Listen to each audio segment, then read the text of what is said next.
Достар, бүгін біз сіздермен бірге наурыз айында қазақтың ұлттық тағамы наурыз көже дайындайтын боламыз. Алдымен қазанымызға қазымызды, сүрленген етімізді салып, отқа қойып қайнатып аламыз. Наурыз көжені сүрленген еттен дайындаған дәмді болып шығады. Етіміздің көбігі шыққаннан кейін жаймендеп сүзіп аламыз.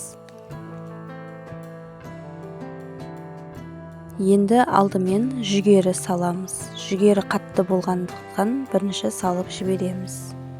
Жүгеріміз 10 минут қайнағаннан кейін артынша қызыл добияны салып араластырамыз.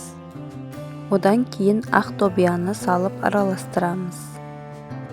Одан кейін картошкамызды, сәбізімізді салып қайнатып аламыз. Соңында маршты салып қайнатамыз.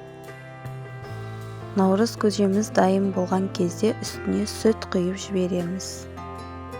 Мінекей біздің наурыз көжеміз дайын болды. Астарыңыз дәмді болсын.